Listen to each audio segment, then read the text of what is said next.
took was a blessing. Embrace each and every breath that you are taking. Celebrate your life.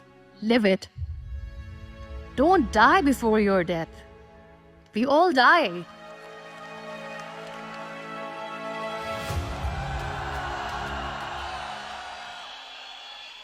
Whoa.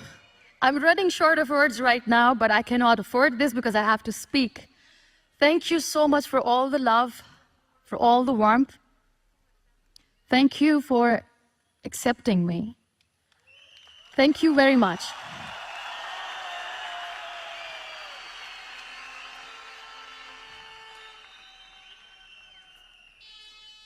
Well, I always start my talk with a disclaimer. And that disclaimer is that I've never claimed to be a motivational speaker. Yes, I do speak, but I feel more like a storyteller because wherever I go, I share a story with everyone. Well, it is a story of a woman whose perfectly imperfect life made her who and what she is today. It's the story of a woman who, in pursuit of her dreams and aspirations, made other people realize that if you think that your life is hard and you're giving up on that because you think your life is unfair, think again. Because when you think that way, you are being unfair to your own self. I believe in the power of words. Many people speak before they think. But I know the value of words. The words can make you, break you, they can heal your soul, they can damage you forever. So I always try to use the positive words in my life wherever I go. They call it adversity, I call it opportunity. They call it weakness, I call it strength. They call me disabled, I call myself differently abled. They see my disability. They see my disability, I see my ability. There are some incidents that happen in your life, and those incidents are so strong that they change your DNA. Those incidents or accidents are so strong that they break you physically. They deform your body, but they transform your soul.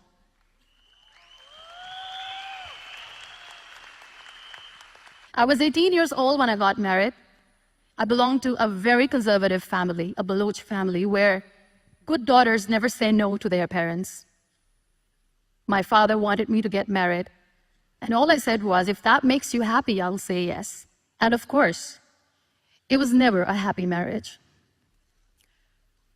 Just about after 2 years of getting married, about 9 years ago, I met a car accident.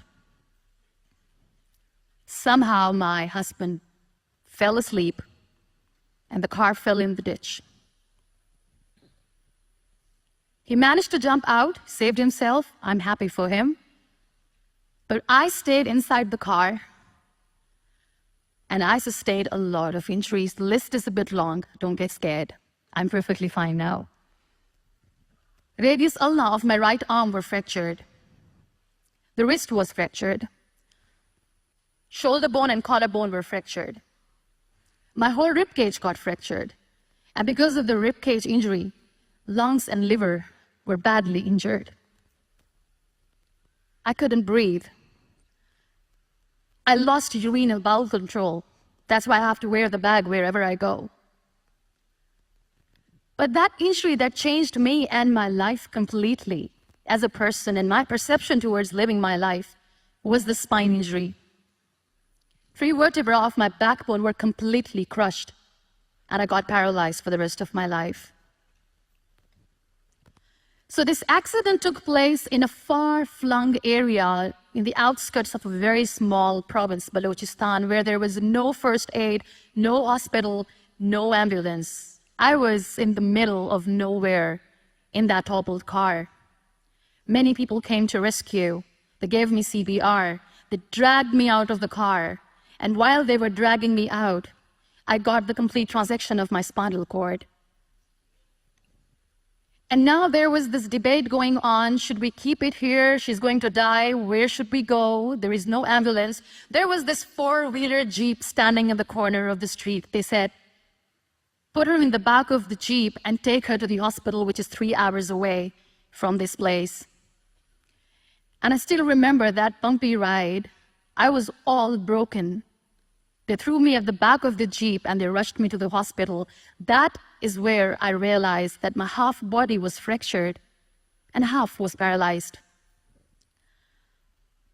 I finally ended up in a hospital where I stayed for 2.5 months. I underwent multiple surgeries. Doctors have put a lot of titanium in my arm. There's a lot of titanium at my back to fix my back. That's why people in Pakistan call me the Iron Lady of Pakistan.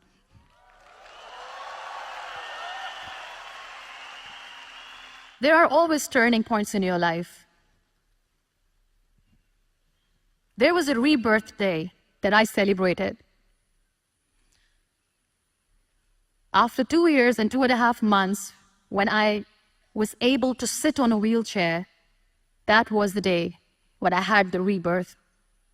I was a completely different person. I still remember the day I sat on the wheelchair for the first time, knowing that I'm never going to leave this, knowing that I won't be able to walk for the rest of my life.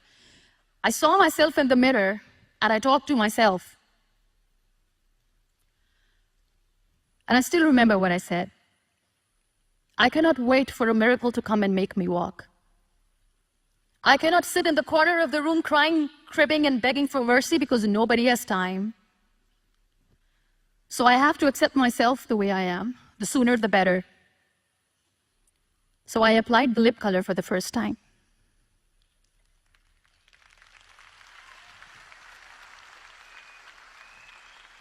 And I erased it. And I cried. And I said, what am I doing?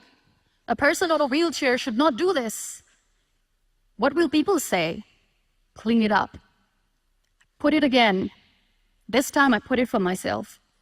Because I wanted to feel perfect from within.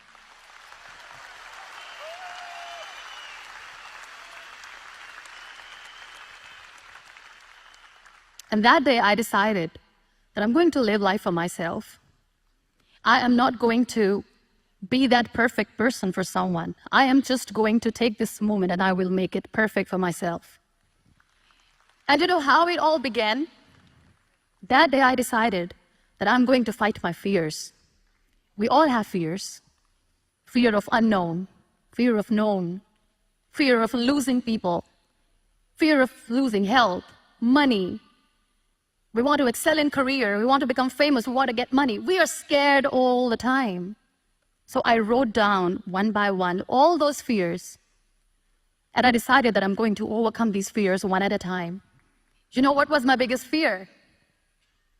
Divorce. I couldn't stand this word. I was trying to cling on to this person who didn't want me anymore, but I said, no, I have to make it work. But the day I decided that this is nothing but my fear, I liberated myself by setting him free.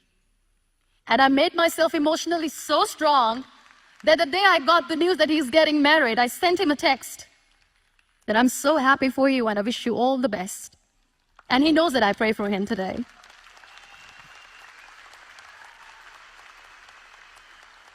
You'll be surprised to know another bigger fear that I had in me. It was facing people. I used to hide myself from people. When I was on bed for 2 years, I used to keep the door closed. I used to pretend that I'm not going to meet anyone, tell them that I'm sleeping. You know why? Because I couldn't stand that sympathy that they had for me. They used to treat me like a patient. When I used to smile, they used to look at me and say that, you're smiling, are you okay? I was tired of this question being asked, are you sick? Well, a lady yesterday at the airport asked me, are you sick? And I said, well, besides the spinal cord injury, I'm fine, I guess.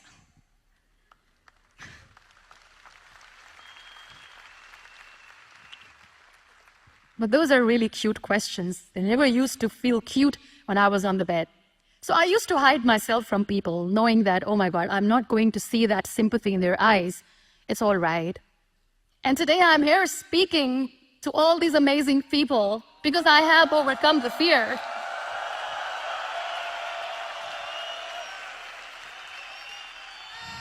Last but not least, The woman who made me realize that heroes have no gender. The woman who believed in me even when I was completely at the verge of despair, where everybody left, she was there. And every time I looked at her, without saying anything, she used to look at me and said, "This too shall pass. God has a bigger plan. And one day you will say that, oh my God, that is why God has chosen me." She never cried in front of me. She's always said that there will be haters, there will be naysayers, there will be disbelievers, and then there will be you proving them wrong. My mother.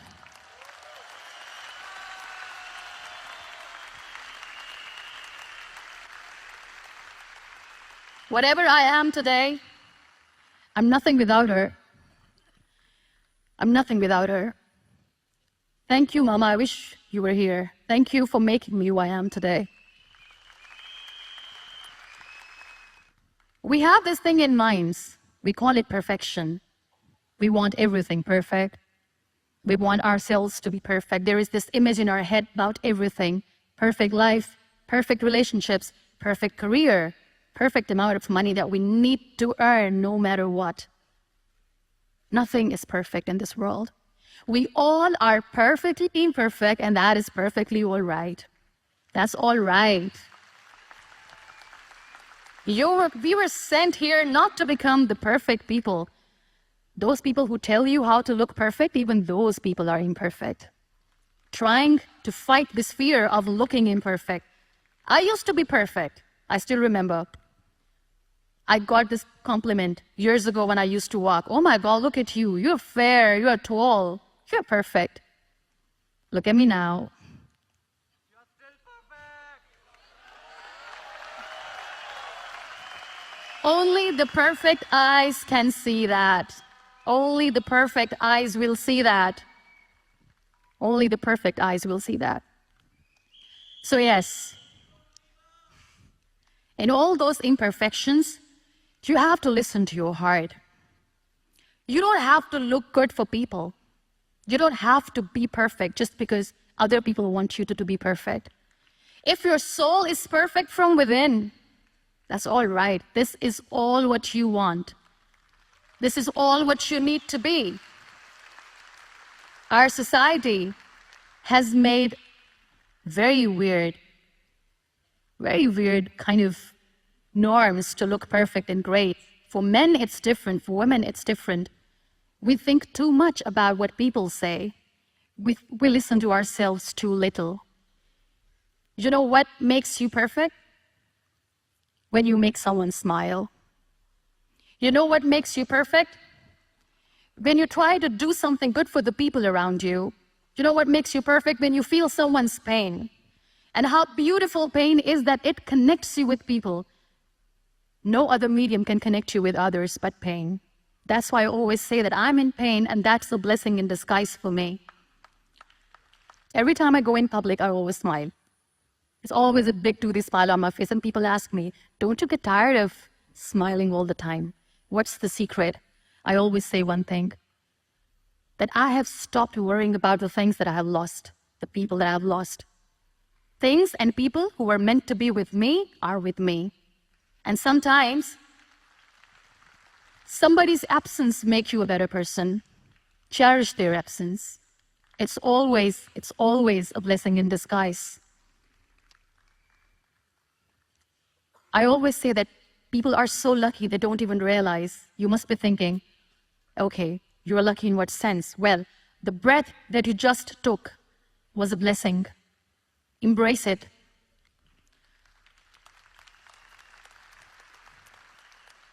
There are so many people in the world who are dreaming to live a life that you are living right now. You have no idea. Embrace each and every breath that you are taking. Celebrate your life. Live it. Don't die before your death. We all die.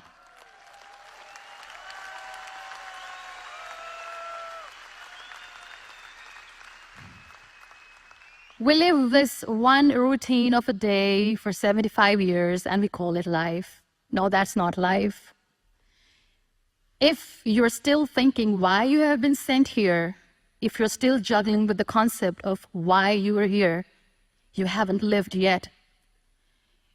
You work hard, you make money, you do it for yourself. That's not life.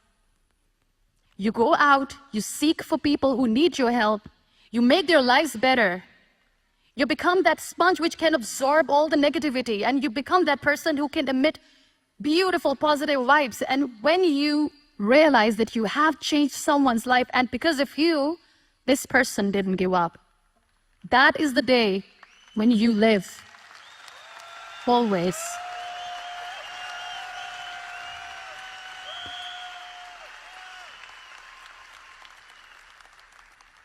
We were talking about gratitude, why I smile all the time. I cry all night when nobody sees me, because I'm a human and I have to keep the balance. And I smile all day because I know that if I will smile, I can make people smile. That keeps me going.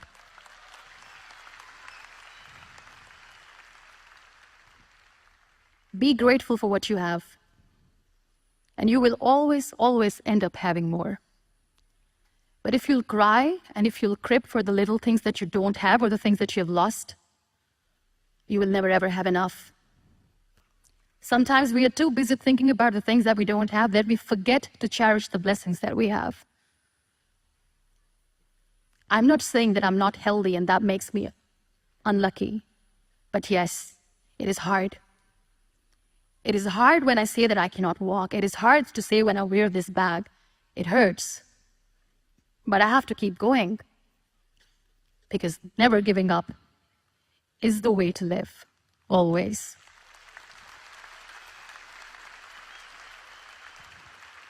So I'll end my talk on a very short note. Live your life fully. Accept yourself the way you are. Be kind to yourself. Be kind to yourself. I'll repeat, be kind to yourself, and only then you can be kind to others.